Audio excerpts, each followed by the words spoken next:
ಒಂದು 3-4 ವರ್ಷದಿಂದ ಶುಂಠಿ ಬೆಳೆ ಮಾಡ್ಕೊ ಬರ್ತಾ ಇದ್ದೀನಿ. ನಾನು ಶುಂಠಿ ಬೆಳೆ ಮಾಡ್ಕೊ ಬರ್ತಾ ಇದ್ದೀನಿ. ಈಗ ಹೋದ ವರ್ಷ 1.5 ಎಕರೆ ಹಾಕಿದೆ. ಈ ವರ್ಷ ಒಂದು 2 ಎಕರೆಗೆ ಹಾಕಿದ್ದೀನಿ.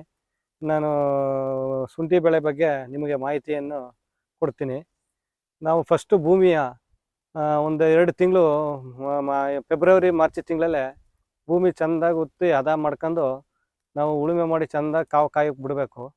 ಬಿಟ್ಟಾದ್ಮೇಲೆ ಒಂದು 2 ತಿಂಗಳು ಕಾವು ಕಾದಾದ್ಮೇಲೆ ಚೆಂದಾಗಿ ನಾಟಾಗ 5 ಎಕರೆನೆಗ್ಲೆ ಹೊಲ ಉಳಿಸಿ ಚೆಂದಾಗಿ ಬಿಟ್ಟಾದ್ಮೇಲೆ ನಾವು ಗೊಬ್ಬರ ತರಿಸಿ, ಕೋಳಿ ಗೊಬ್ಬರ, ಕೊಟ್ಟಿಗೆ ಗೊಬ್ಬರ ಎರಡನ್ನೂ ಒಂದು ತಿಂಗಳು ಮುಂದಾಗಿ ಹೊಡಿಸಿ ಎಲ್ಲನ ಮಿಕ್ಸ್ ಮಾಡಿ 1 ತಿಂಗಳು ಎಲ್ಲನ ಗೊಣ್ಣೆ ಹುಳು ಎಲ್ಲ ಸಾಯೋ ಥರ ಮಿಕ್ಸ್ ಮಾಡಿ ಎಲ್ಲನ JCB ಮಿಕ್ಸ್ ಮಾಡಿ ಎಲ್ಲ ಭೂಮಿಗೆಲ್ಲ ಹರಡಿ 3 ಅಡಿ 3 ಅಡಿ ಪಟ ಮಾಡಿ ನಾವು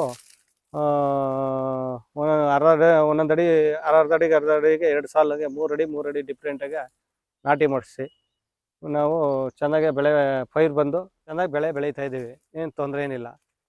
ಆದಾಯ ಹೋದ ವರ್ಷ ರೈಟ್ ಕಮ್ಮಿ ಇದ್ದು ಒಳ್ಳೆ ಇಳುವರಿ ತಗೊಂಡಿದ್ದ ನಾವು. ಹೋದ ಸತಿ 800 ಮೂಟೆ 1.5 ಎಕರೆಗೆ